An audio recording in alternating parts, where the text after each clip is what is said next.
자, 반갑습니다.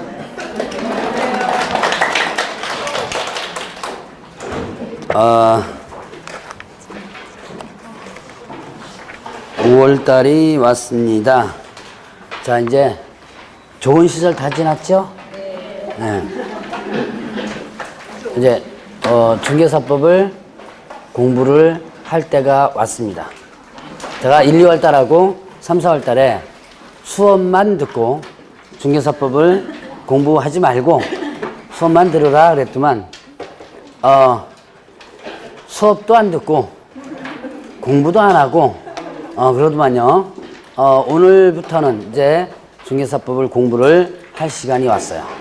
그래서 여러분들이 이제 저번 주에 잠깐 얘기했었죠. 여러분들이 가지고 있는 요약집 몇 번 읽으시라? 얘기하는 거 안 했나? 했던 것 같은데 진짜 안 했어요? 아니, 진짜 안 했나? 10번 읽으라 소리 안 했어요?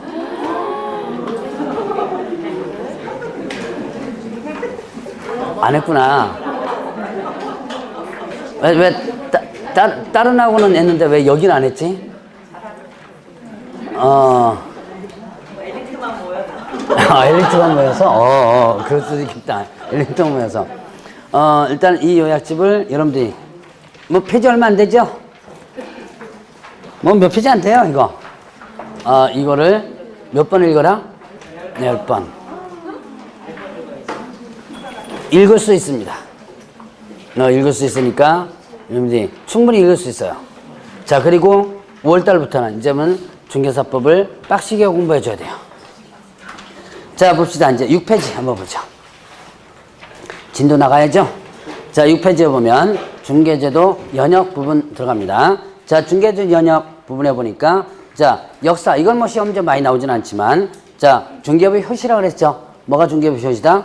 고려시대 때 객주, 혹은 객주 상인, 이렇게도 표현한 부분이 있었죠? 이런 사람들이 장사도 하면서 부동산도 소개시켜줬다. 라고 해서 이것이 중개업의 효시다라고 했었어요. 그러면 이제 조선 후기로 들어갑니다. 후기로 들어가면 어떤 사람이 나타난다? 각회, 집주름이라는 사람이 나타나죠? 이때 각회, 집주름 이런 사람들은 장사꾼이었다가 자, 부동산만 소개시켜준 사람으로서 나타나게 되죠? 그래서 전문적인 자, 부동산 소개업자, 즉 최초의 개업공개사다라고 표현을 하기도 합니다. 자, 그 다음에 이제 객주가 간 규칙이 나오죠? 이제 중개업에 관련된 최초의 법령이다 라고 표현하기도 하고요. 자, 이제 인가제가 나오기 시작하면서 규제가 되기 시작합니다. 그리고 이제 일제시대를 거쳐서 1961년도에 소개영업법이 나오죠. 이때 뭐가 나온다? 신고제. 아무나 할 수 있는, 신고만 하면 할 수 있는 신고제가 나온다. 여기서부터 지금까지 자격증 없이 해오던 사람들을 뭐라 그래요? 예, 부칙에 의한 개업공개사 이렇게 표현을 하죠. 자, 그러면 이제 이렇게 됐다가 지금 허가제였다가 지금 현재 뭘로 바뀐다? 등록제로 바뀌게 되죠. 자, 이렇게 해서 간단하게 연역 부분 한번 봤고요. 자, 그 다음에 또 이제 공인중개사법의 제정 목적 있었죠. 자, 제정 목적. 자, 이 제정 목적은 한때는 시험 문제 잘 나왔었는데 요즘 안 나오지만 그래도 나올 수 있는 부분이니까 꼭 여러분 좀 기억을 해놓으라 했습니다. 자, 제정 목적. 처음에는 어떻게 돼요? 자, 공인중개사의 업무 등에 관한 사항을 정하여 그 다음에 또 전문성을 제고하고 그리고 부동산 중개업을 건전하게 육성하여 그 다음에 국민경제 이바지함을 목적으로 한다 그랬죠. 자, 일단 잘라놓으면 공인중개사의 업무 등에 관한 사항을 정하여 자, 이렇게 되고요. 그 다음에 또 전문성을 제고하고 또 부동산 중개업을 건전하게 육성하여 그리고 또 국민경제 이바지 이렇게 총 몇 개로 잘라졌어요? 4개로 잘라졌죠? 자, 그러면 일단 공인중개사의 업무 등에 관한 사항을 정한다. 자, 여기에서 보면 공인중개사법이니까 공인중개사의 업무 등에 관한 사항을 정합니다. 자, 개업 공인중개사의 업무에 관한 사항을 정하는 거 아니다. 자, 공인중개사를 뭘로 바꾸면요? 개업자로 바꾸면 틀립니다. 개업공개사로 바꾸면 틀리다. 자, 공인중개사와 개업공개사는 차이가 있었죠. 자, 공인중개사는 어떤 사람이었었어요? 이 법에서 자격을 취득한 자죠. 자, 그러면 개업공개사는 어떤 사람이었죠? 이 법에서 중개사무소 개설 등록한 자. 자, 이제 공인중개사는 자격을 취득한 자고 그 다음에 또 개업공개사는 등록한 자입니다. 개념이 완전히 틀립니다. 그러니까 특히 공인중개사, 개업공개사 그 용어 바뀌어서 나올 수 있으니까 조심을 하라 그랬습니다. 그 다음에 또 이제 전문성을 제고한다. 자, 요거를 공신력 재고라고 하면 틀리다라고 했었죠. 공신력 재고라고 하면 틀리다. 자, 그럼 왜 공신력이 나오느냐? 여기도 전혀 상관없는데 왜 제가 이걸 얘기하느냐면 공인중개사법에 지금 현재 여러분 배우는 법의 전신 개정되기 전에는 공신력 재고라고 나왔었어요. 제 목적에. 그러니까 옛날에는 뭐가 중요했다? 자, 공신력이 중요했죠? 옛날에 공신력이 없었다 그랬죠? 그래서 여러분들이 부동산 중개 쪽 나오면 뭐가 생각나요? 투기, 사기꾼 뭐 이런 것만 생각나죠? 그래서 공신력이 상당히 떨어졌었다. 그래서 옛날 법에서는 공신력 재고로 나왔었어요. 그런데 이제 지금은 어떻다? 이제 공신력이 어느 정도 높아졌죠? 그러니까 어떻게 한다? 이제 전문성을 높인다라는 것으로 바뀌어졌습니다. 그래서 전문성을 제고한다. 그 다음에 또 부동산 중개업을 건전하게 수상하여. 자, 부동산 중개업을 건전하게 수상한다. 자, 부동산 중개업입니다. 중개 업무가 아니에요. 중개 업무를 육성하는 게 아니라 뭐를요? 업을 육성한다. 업무하면 틀리다. 자, 그 다음에 또 그래서 건전하게 육성한다 그랬죠? 이거를 공정하게 육성한다. 공정자가 나오면 틀리다 라고 했었어요. 건전, 공정, 자, 이런 문구들 일단 조심을 하라 했습니다. 자, 그 다음에 부동산 중개업이죠? 부동산업 하면 또 틀리다 그랬죠. 자, 부동산업. 자, 지금까지 배웠던 거 총동원 하셔야 돼요. 자, 5, 6월달 강의는 모든 것을 다 총동원하는 내용입니다.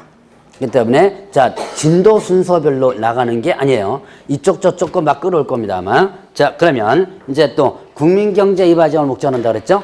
국민경제 이바지 이거를 국민의 재산권 보호 이런 식으로 하면 틀리다 그랬죠.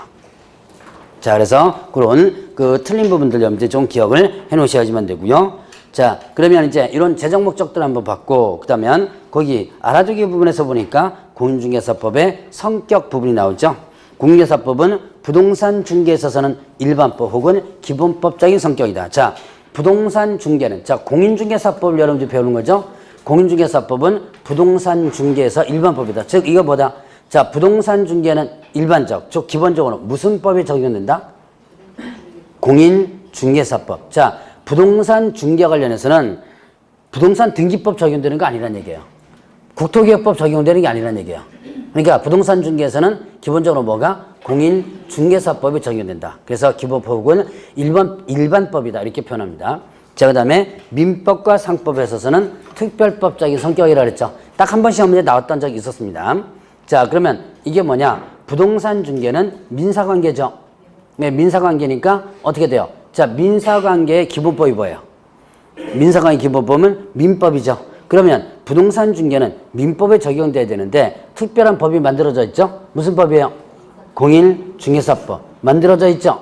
자, 공인중개사법 만들어졌으니까 공인중개사법이 먼저 적용되고 관련 규정이 없을 때 뭐가? 민법이 적용된다는 얘기예요. 자, 그 다음에 상법에 있어서도 특별법적인 성격이다. 자, 상법과 관련된 부분. 상법하면 여러분들이 뭐예요? 장사와 관련된 부분이죠. 자, 그럼 이제 중개와 관련해서 장사가 나옵니다. 뭐예요? 중개업. 중개업이란 일단 용어전이 조금 있다가 있지만 다른 사람의 의뢰에 의하여 일정한 보수를 받고 그 다음에 또 중개를 업으로 하는 것. 이 업에는 뭐가 있었다 그랬어요? 업에는 일단 여러분들이 장사는 거라 그랬죠. 예, 계속적, 반복적 뭐 있어야 되고 뭐 이런 거 있었죠. 자, 그럼 장사의 기본법은 뭐다? 장사하는데 기본법은 상법이죠. 그런데 상법이 자, 일단 중개, 부동산 중개업을 할 때는 상법이 우선 적용되지 않고 무슨 법? 공인중개사법이 먼저 적용되고 관련 규정이 없을 때 상법이 적용된다는 얘기예요. 그래서 상법의 특별법적인 성격이 생각보다 상당히 많아요. 중개사법에는 가장 대표적인 게 뭐냐면 법인의 등록 기준입니다. 자, 그럼 이제 법인의 등록 기준 한번 기억해 보시죠. 일단 무슨 회사? 갑자기 이거 다음 주에 배울 건데요. 자, 이제는 다음 주에 배울 거 이런 거 없어요. 자, 상법상 회사 또는 상법상 회사 또는 협동조합 기본법상 협동조합이죠. 자, 이제 등록 기준 한번 보겠습니다. 상법상 회사 또는 협동조합법상의 협동조합. 단 뭐는 안 돼요? 사회적 협동조합 제외한다 그랬죠? 자, 그러면서 잡은 거 얼마였죠? 5천만 원 이상 있어야지만 되고 그 다음에 또 14조에 규정된 업무만을 영위할 목적으로 설립하라 그랬죠. 이때 이거는 14조에 규정된 업무만을 영위할 목적으로 설립하라. 이거는 겸업을 금지하는 거다, 제한하는 거다?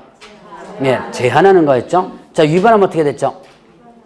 위반하면, 자, 14조 규정된 업무, 왜 업무를 했다 그러면 등록이 취소될 수 있다. 즉, 상대 등록 취소. 사유가 됩니다. 자, 상대 등록 취소. 상대 등록 취소는 또 어디에 해당된다 그랬고요? 업무 정지. 이렇게 됐죠. 자, 그 다음에 세 번째는 대표자는 공인중개사 이해되고 대표자를 제외한 사원 또는 얼마가? 3분의 1 이상이 공인중개사여야 된다 그랬죠. 자, 그 다음에 또 사원임원, 대표자, 분사무 책임자 모두 뭘 받아라? 실무 교육 받아라. 그 다음에 또 중개사무소 갖추라 그랬죠. 중개사무소는 자, 일단 생각해 보세요. 뭐 쓰려고 그러지 말고 어차피 다음 주에 나오는 거니까. 자, 일단 실무교육과 중개사무소 갖추라 그랬죠. 어디에 기재된 건물?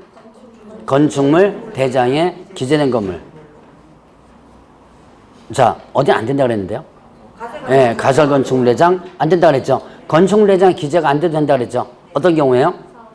중간검사, 그 다음에 사용승인 등을 받은 건물이라면 이때는 사유서 별도로 제출하라고 그랬고요. 자, 그 다음에 확보하라 그랬죠. 소유하거나 전세 임대차, 사용대차 방법으로 확보하라라는 내용이 있었습니다. 자, 여기서 이제 상법을 뛰어넘는 규정이 있는데 뭐냐면 자본금 5천만 원이에요.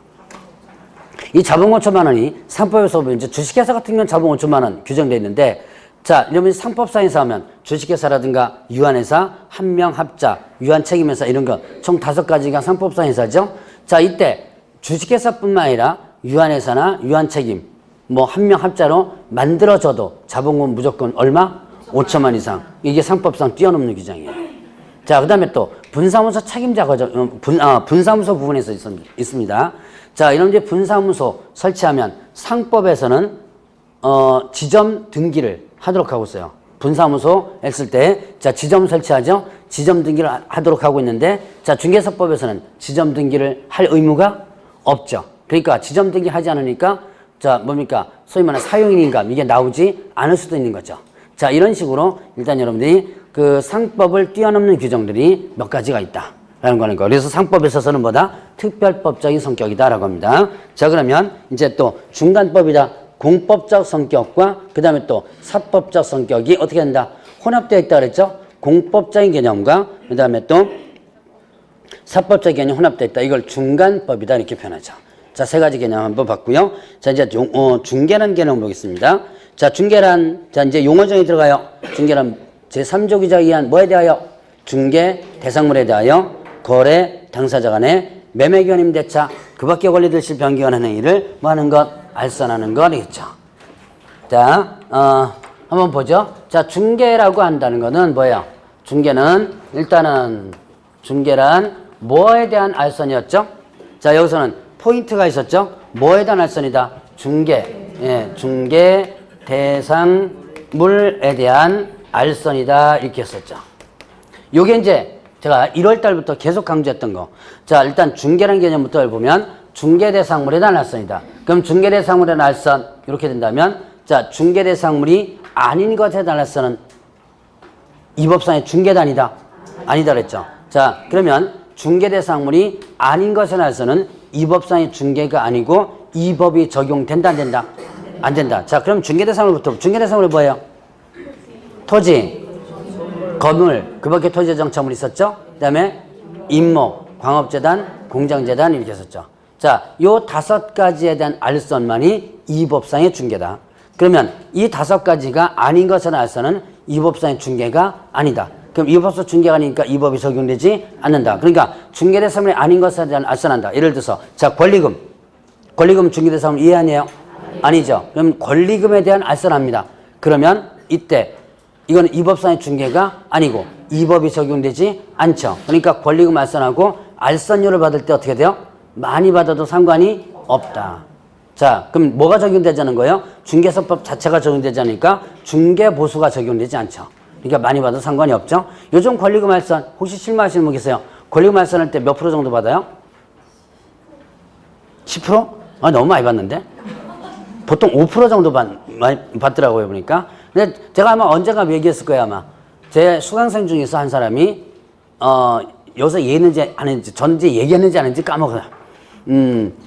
이 17회 때 수강생인데, 임차인으로부터, 나간 임차인으로부터 권리금 1,000만 원을 받아달라고 요청을 받았어요.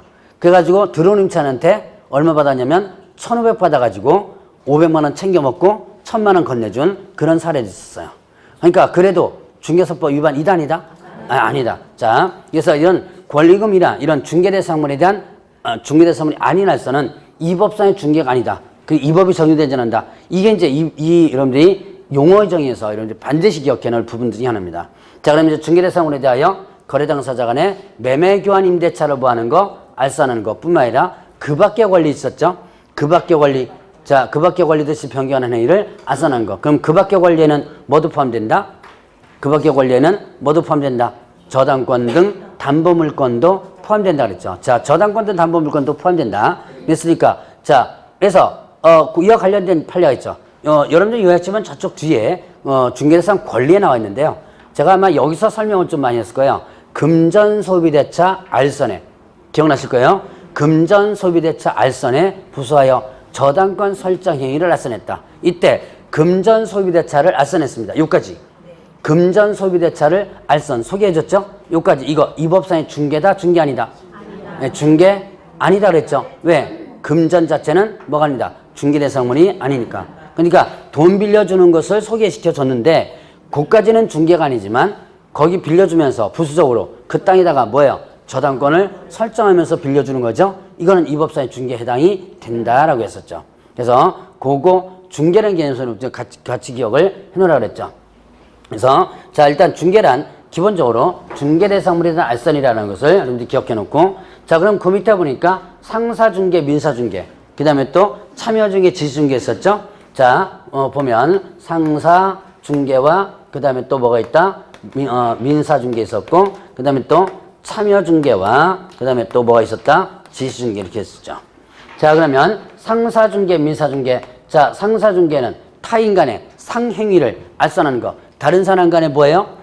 장사하는 것을 알선하는 것을 상사중개라고 했다. 그래서 상사중개 개념으로서 제가 설명드렸던 것이 있었습니다. 뭘 설명드렸어요? 기억나세요? 무역상사라는 거 한번 제가 얘기했던데 들어는 보셨죠? 네, 무역상사는 무슨 회사라고 그랬어요? 뭐 무역하는 회사겠죠. 생각해 보였어요. 무역하는 회사였죠. 자, 수출입을 뭐 한다 그랬죠? 알선하는 회사라 그랬죠. 자, 그래서 지금은 옛날에는 대기업이 다 무역상사를 다 한 개씩 가지고 있었습니다. 근데 지금은 다 없어지고 이제는 오파상이라는 거 있죠. 왜? 오파상으로만 이제 일부분 남아 있습니다. 자, 그러면 이런 게 이제 대표적인 상사중개다. 요즘은 상사중개 또 대표적인 게 뭐냐면 보험중개가 있어요. 혹시 들어보셨어요? 보험중개. 머릿속에 보험설계사 이름 아닙니다.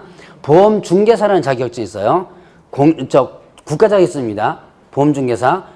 공인중개사 지금 여러분들 공부하는 것보다 더 어려워요. 이 보험중개사 자격증을 갖고 있으면 보험을 중개를 알선해요. 그럼 이 힘든 게 자격증 따가지고 10만 원짜리 생명보험 중개 주느냐? 그건 아니고요. 몇백억 대짜리 있죠. 그런 거, 손해보험이나 아니면 뭐 화재보험 같은 거 있죠. 그런 것들을 보험회사와 이런 뭐 대형 건물주라든가 이런 사람과 알선해 주는 거예요. 자, 바로 그 보험중개, 이것도 뭐가 된다? 대표적인 상사중개에 해당돼요. 자, 어쨌든 장사하는 것을 알선하는 것을 상사중개고, 상사중개 외의 것이 모두 뭐가 된다? 민사중개가 된다 그랬죠? 자, 그럼 민사중개는 어떻게 된다? 민사중개는 자, 뭐 직업중개, 그 다음에 또 혼인중개, 그 다음에 또 부동산중개, 이게 더 뭐가 된다? 민사중개가 된다. 자, 그러면 이제 옛날에 시험 문제 자주 나왔던 거, 지금은 시험 문제 많이 안 나옵니다. 자, 부동산중개는 상사중개다, 민사중개다? 예, 민사중개가 된다. 자, 부동산중개는 일단은 민사중개가 된다. 라는 거 한번 알아보시고, 자, 참여중개와 지중개. 자, 지중개가 먼저죠. 자, 지중개, 참여중개 이렇게 되는데요. 자, 지중개는 단순한 소개만 해주고 보수받는 거죠. 소개만 해주고 보수받는 걸 뭐라 한다? 지시중개라고 그러고, 참여중개는요, 소개가 되어서 거래가 성사돼야지만 보수받는 거다. 그래서 자, 지중개로서 대표적으로 제가 자, 부동산 중개, 그 다음에 또 혼인 중개, 직업 중개 세 가지 예에서 지시 중개가 있었다 그랬죠? 뭐가 있었다 그랬어요?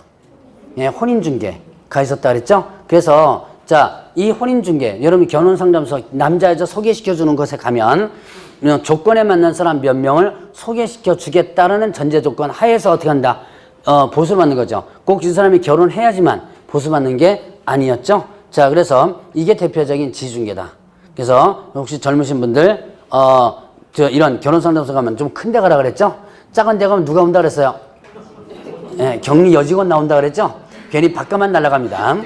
예, 그래서 일단 소개만 해주고 보수받는 그런 부분이 대표적인 케이스인데, 자, 부동산 중개에서도 지중계가 있었다 그랬죠? 예, 지중계 있었다? 어떤 경우라 그랬어요? 자, 부동산 전시업. 자, 안에서 부동산 전시장을 운영하는 사람들이라 그랬죠? 이제 옛날에 90년대 때까지 있었다 그랬어요. 의뢰받아가지고 전시장을 만들어서 거기다가 이제 벽에다가 걸어두고요. 이제 그 전시장이 찾아온 사람들 구경하다가 요거 좀 소개시켜줘 그러면 일단 소개시켜 주는 거예요. 자, 그러면 이때 전시를 할 때, 그러니까 거래와 상관없이 걸어둘 때 받는 수수료, 이걸 전시 수수료라고 했습니다. 그래서 이게 바로 지중계 대표적이다. 그래서 지시중계를 다른 개념으로 뭐라고 표현한다? 전시중계, 이렇게도 표현한다라고 했었죠. 자, 참여중개는 뭐 지금 현재 하는 거래가 성사되면 보수받는 것이 참여중개고, 자, 그러면 이제 또 중개라는 개념과 그 다음에 또 뭐가 있었다? 위임, 그 다음에 대리, 그리고 고용, 도급, 현상 광고 있었죠?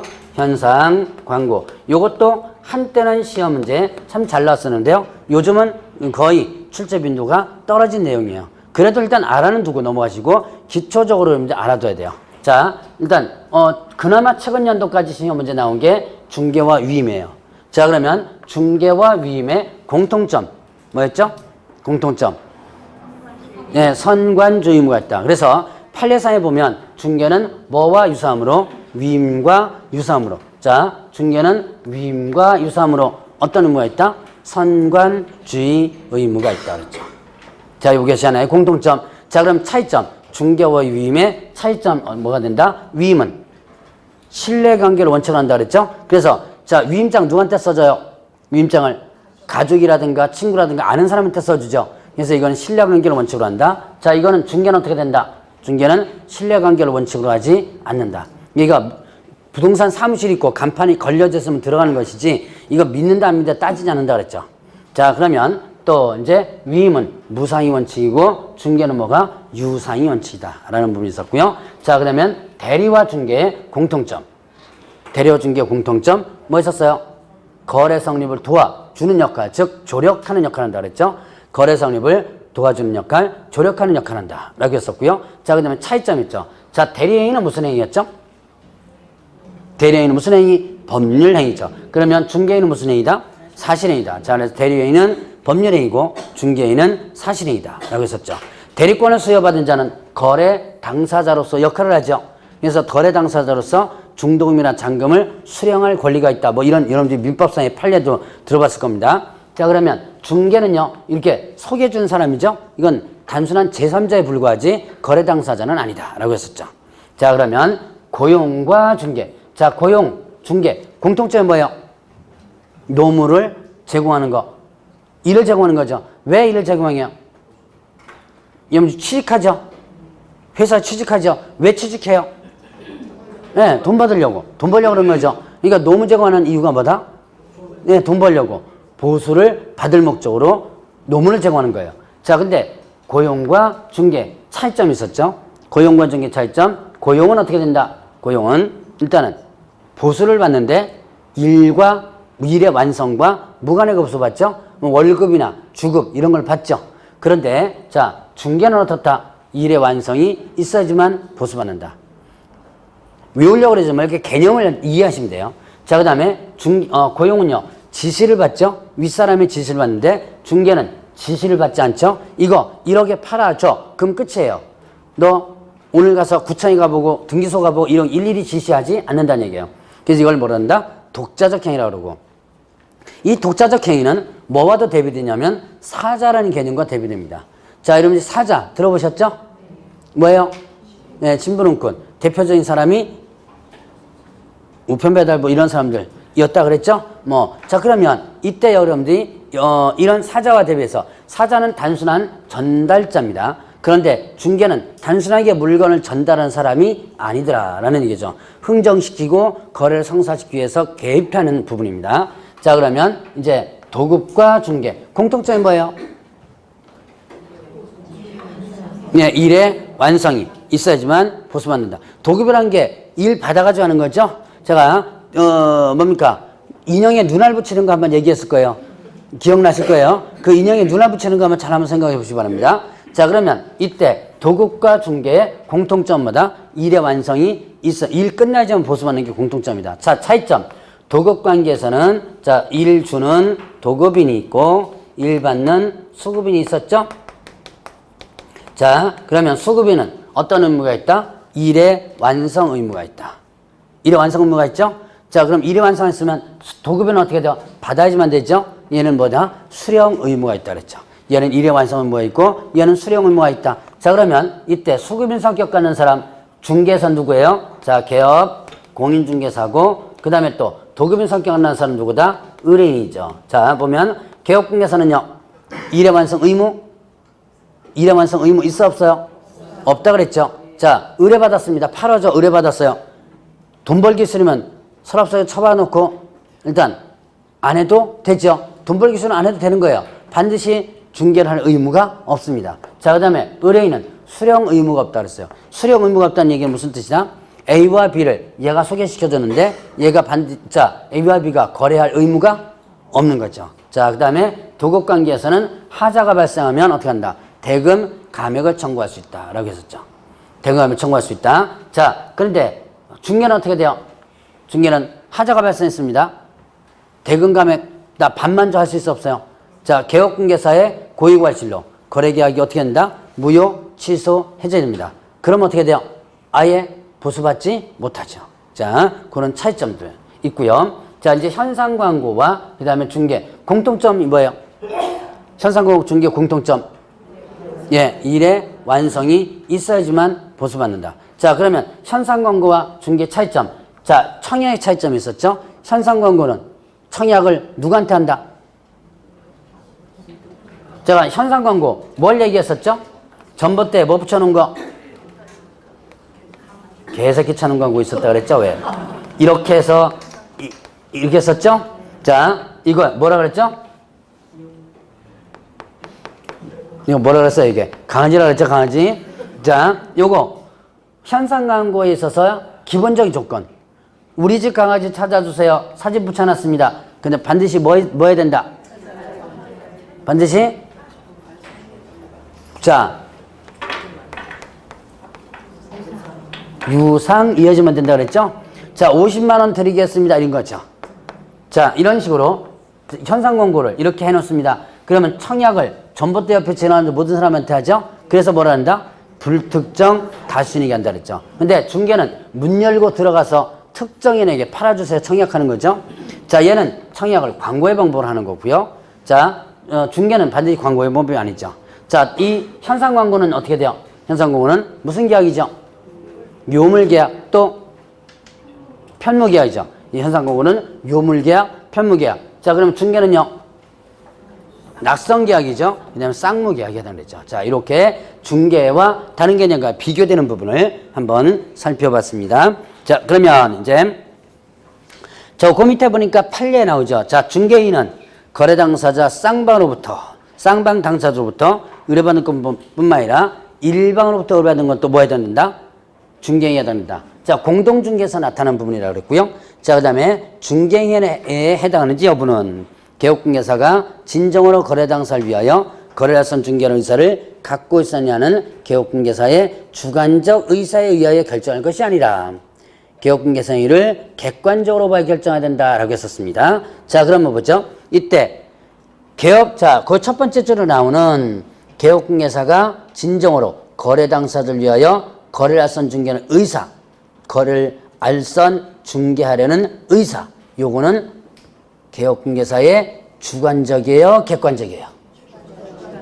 주관적이죠. 자, 그래서 이런 거 갖고 해서는 안 된다는 얘기죠. 자, 그래서 시험 문제 이렇게 실제 나옵니다. 중개인에 해당하는 경우는 개업공개사가 진정으로 거래 등을 위하여 거래를 알선 중개하는 의사를 갖고 있었느냐 하는 것에 의해 결정해야 한다. 이런 식으로 나와요. 자, 그럼 이 진정으로 이것은 뭐다? 주관적 의사다. 이렇게 판단하지 말고 객관적으로 판단하라고 했었죠. 자, 그러면 이제 공인중개사. 공인중개사는 어떤 사람이에요? 자, 두 번째 용어제 들어갑니다. 공인중개사는 어떤 사람? 이 법에서 자격을 취득한 자. 자격을 취득한 자를 공인중개사. 그러면 자격 취득하지 않은 자를 뭐라 그래요? 네, 공인중개사가 아닌 자라고 표현하죠.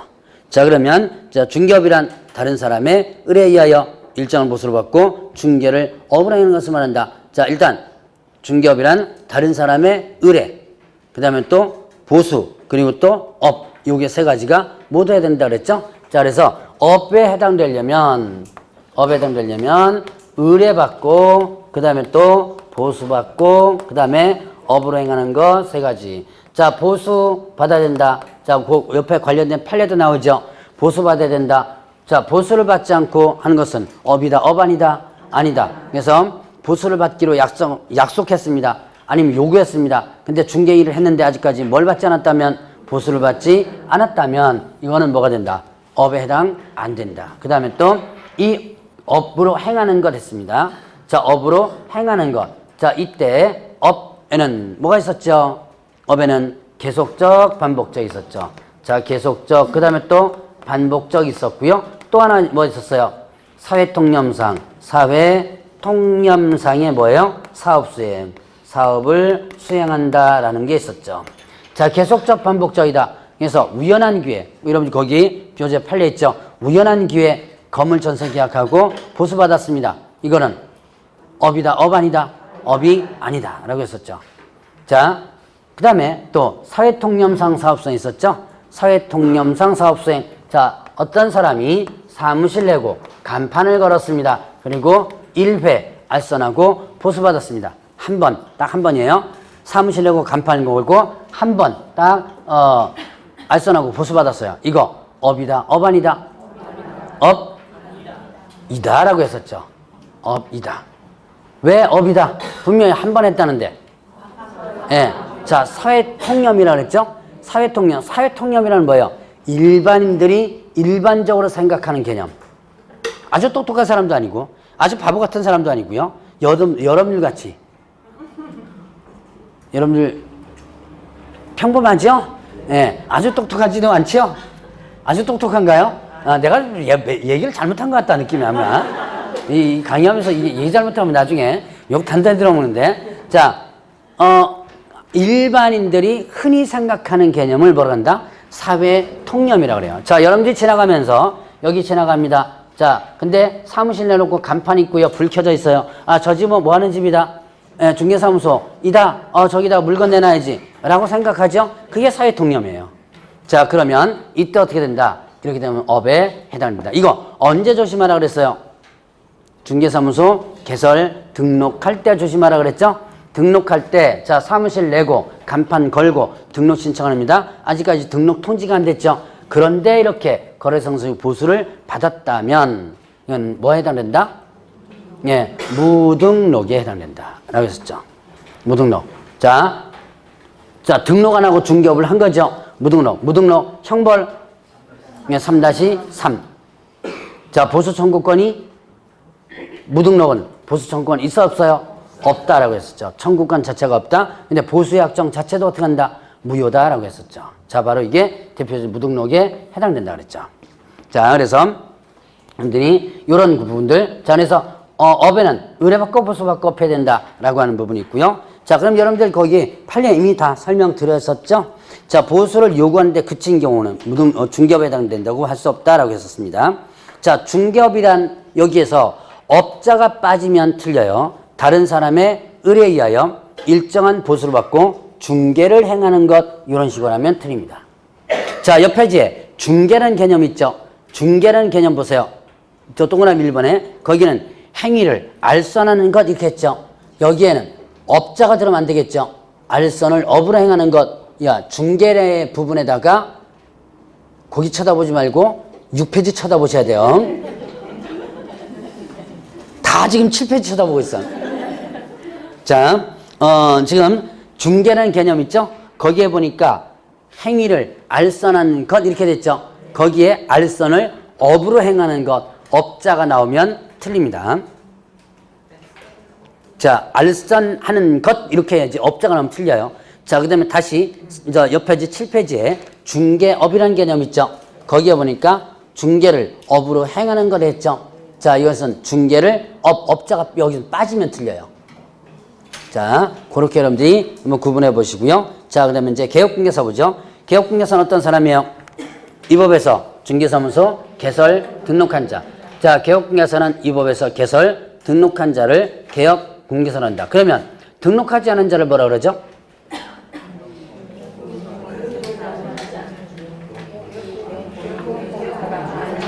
그렇죠. 그렇게 얘기하죠. 자, 등록하지 않은 자를 부른다. 개업 공인중개사가 아닌 자라고 얘기해 나와야죠.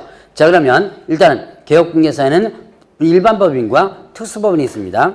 일반 법인은 등록 기준 갖춰서 등록한 법인을 뭐라 한다? 일반 법인이라고 그러죠. 자, 그럼 등록 기준 아까 잠깐 했지만 다시 한번 봅니다. 시험 문제 자주 나오는 거예요. 법인의 등록 기준 무슨 회사였죠? 상법상 회사 또는 협동조합 기본법상의 협동조합이었죠. 그 다음에 사회자 협동조합 제외하고 잡은 거 얼마? 5천만 원 이상. 그 다음에 14조에 규정된 업무만을 영위할 목적으로 설립하라라고 했었죠. 자, 겸업을 뭐 하는 거?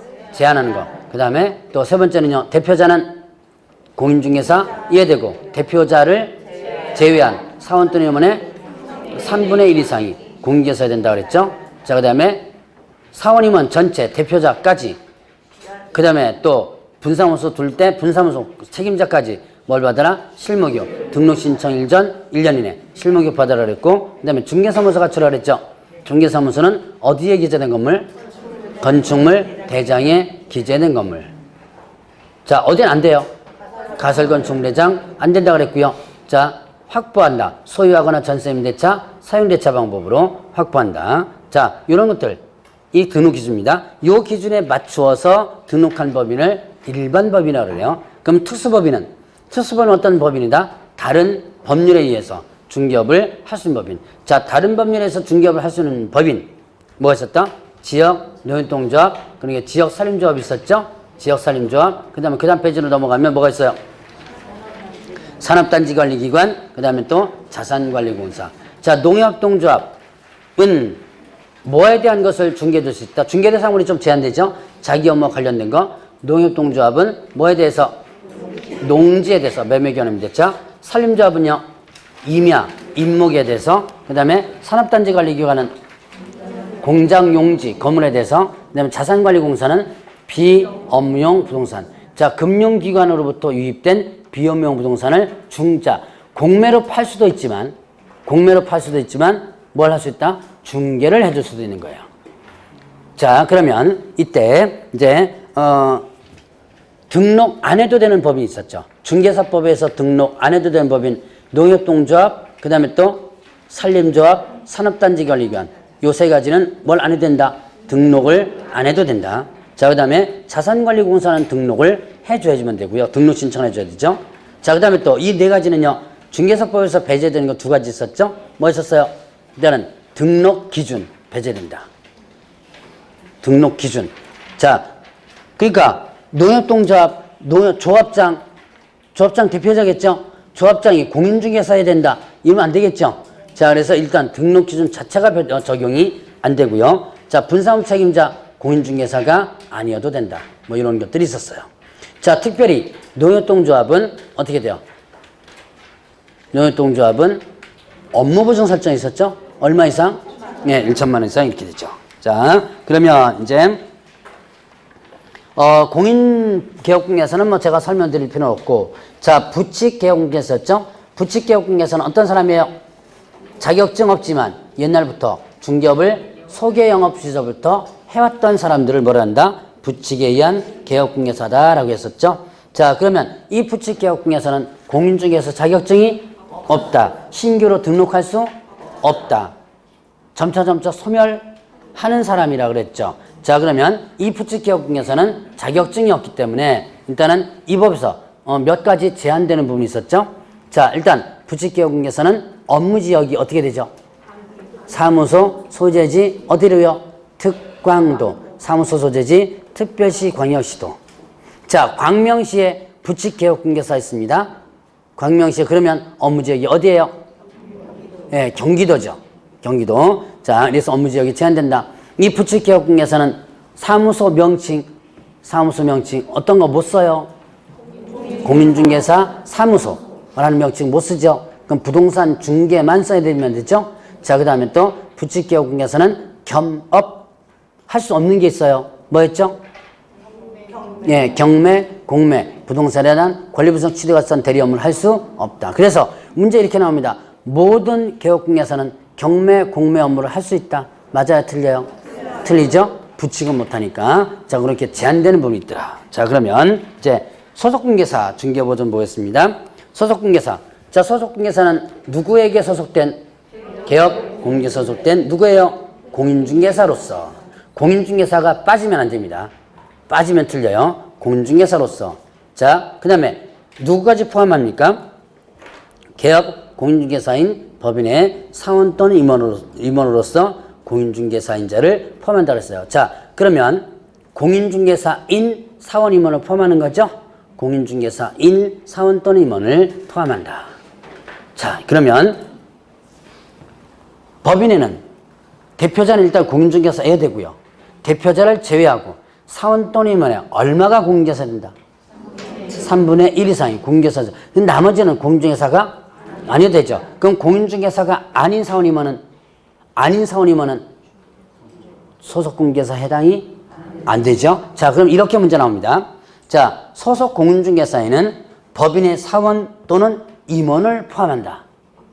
소속공개사에는 법인의 사원 또는 임원을 포함한다. 맞아요? 틀려요? 틀리죠? 자, 소속공개사에는 사원 또는 임원을 포함한다. 그러면 공인중개사가 아닌 사원 임원까지 몽창 들어가는 거죠. 그래서 사원 또는 임원으로서 공인중개사인 자만을 해당합니다. 그렇게 여러분들이 문장 조심해야 되고요. 자, 중개 업무를 수행하거나 보조하는 자를 있죠. 자, 수행하거나 이게 빠져도 틀려요. 소속공개사는요. 왜 그러냐? 그냥 중개 업무를 보조하는 자 그러면 자, 문장에 만약에 용어정에서 수행자 빠지고 중개 업무를 보조하는 자 이랬다면 어떻게 돼요? 그러면 수행을 할 수 없다는 얘기가 되는 거죠. 그래서 이 문장이 들어가줘야지만 됩니다.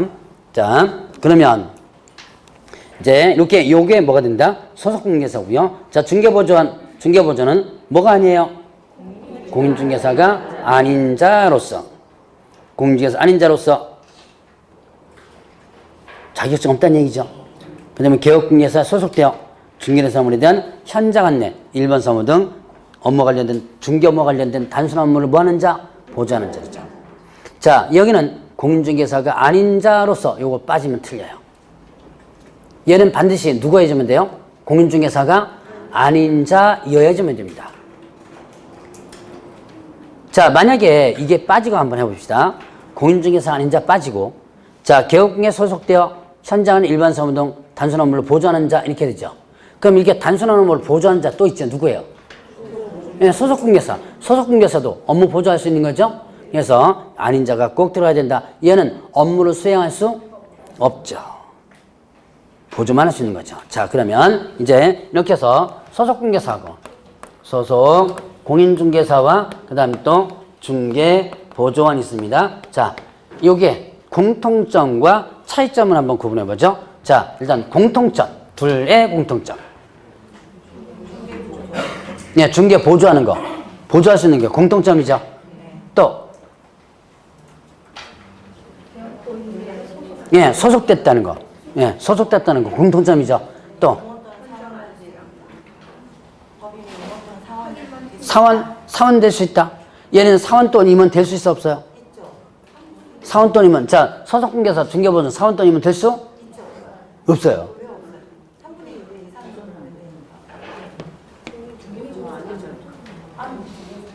이중소속이 금지되죠. 자, 이중소속이 금지되죠? 그러니까 중개보조원이나 소속공개사는 뭐가 되는 거? 사원 또는 임원 자체가 될 수 없고, 사원 또는 임원은 누구예요? 경영진이죠. 분리시키려고 그랬죠? 헷갈려요?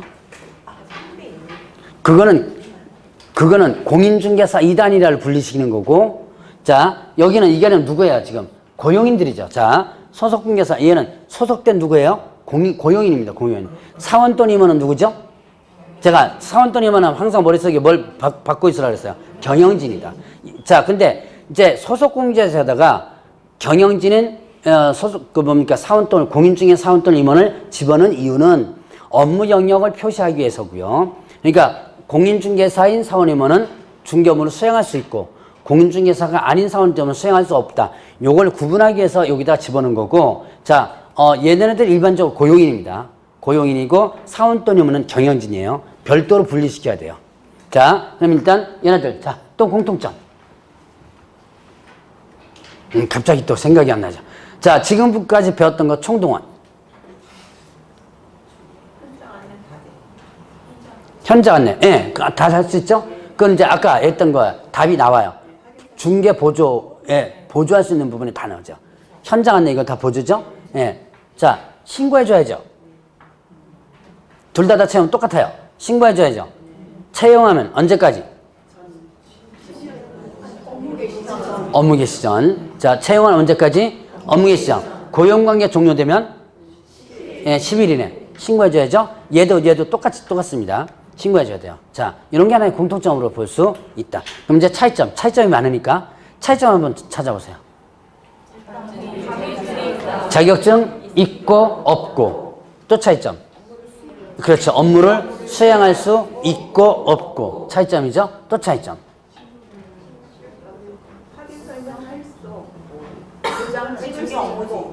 이제 확인 설명은 업무 수행에 들어갑니다. 자, 인장은 이제 이거 있죠? 인장 등록 의무 있죠? 인장 등록 의무 없죠? 그리고 행위를 했을 때 서명 및 날인 의무 있고 서명 및 날인 의무 없다. 또 차이점. 그렇죠. 교육이 두 가지가 차이가 있습니다. 일단 얘는 실무교육 대상이고 얘는요 직무교육 대상이죠. 그 다음에 얘는요 연수교육 대상이 되죠. 얘는 연수교육 대상이 아니죠. 자, 이런 차이점들. 그 다음에 또 차이점. 일단 부동산 거래 신고 대행해서 할 수 있죠. 얘는 대행해서 할 수 없죠. 자, 이런 것만 가지고도 문제 나올 수 있죠. 제가 문제 만들어 3문제를 만들어낼 수 있습니다. 이거 갖고. 그래서 자, 이런 차이점들을 한번 구분. 실제로 나왔었어요. 이건 두 개의 차이점을 구분해 가지고. 자, 그러면 좀 쉬었다가 정책심의위원회 보도록 하겠습니다.